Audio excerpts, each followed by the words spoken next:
네, 이제 소득세 확정 신고와 납부로서 이제 이 강좌를 마무리하고자 합니다.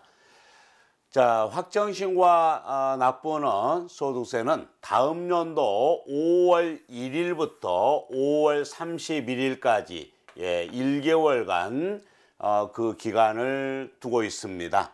그러나 사망을 하는 경우에는 상속인이 상속 개시일이 속하는 달의 말일로부터 6개월이 되는 날까지 상속인이죠. 상속인이 이렇게 신고 납부해야 되는 겁니다.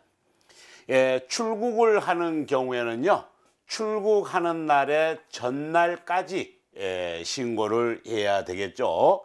자, 그러나 이러한 확정 신고를 하지 않아도 되는 경우에는 근로소득만 있는 경우, 그런 경우는 연말정산을 해서 언제까지 2월분 급여를 지급할 때까지 반영을 해서 3월 10일까지 신고 납부를 했기 때문에 확정 신고를 5월 달에 하지 않아도 된다는 얘기죠.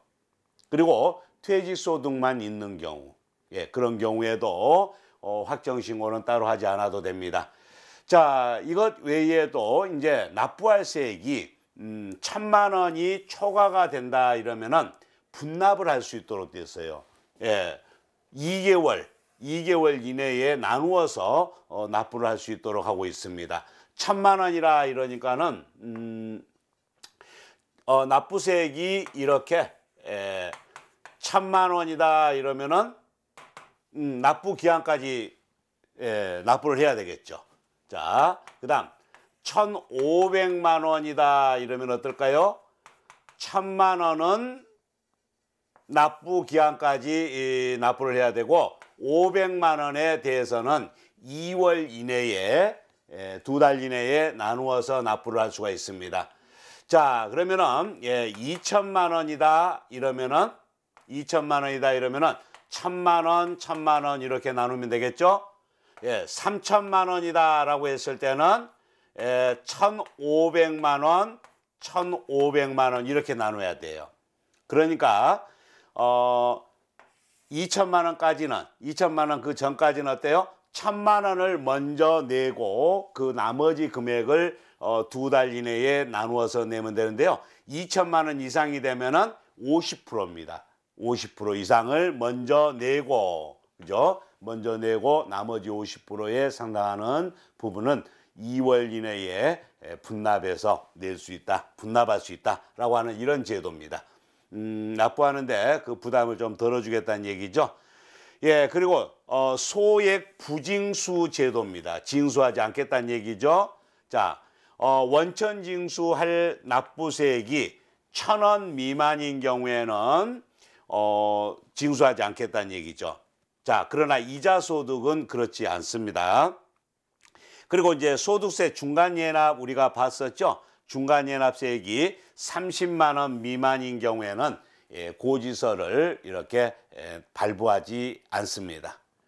자, 이렇게 해서 우리가 소득세에 대한 전반적인 그런 부분들을 살펴봤습니다. 그래서 다시 한번 우리가 마무리하면서 정리를 해보면 우리가 소득의 종류가 종합소득이 6가지가 있었죠. 그리고 종합소득과는 따로 구분해서 이렇게 세금 계산을 해야 되는 분류과세로서 퇴직소득, 양도소득이 있었습니다. 종합소득은 6가지, 이자소득, 배당소득, 사업소득, 근로소득, 연금소득, 기타소득 다 기억나시죠? 자, 이렇게 소득별로 소득 금액을 계산할 때 필요경비를 공제를 하는데 필요경비가 공제가 되는 경우도 있고 안 되는 경우도 있었어요. 이런 부분들을 우리가 살펴봤었고요. 이렇게 이제 그 소득별로 소득 금액이 산출이 되면 여기에서 소득 공제를 했죠. 소득 공제를 하는데 소득 공제 항목들이 꽤 많이 적용되는 부분이 근로소득에 대한 소득 공제입니다. 그렇게 해서 이제 세율을 적용할 대상 금액인 과세 표준이 산출되었고 여기에 소득세 기본세율이 적용되어서 세금이 계산됐죠.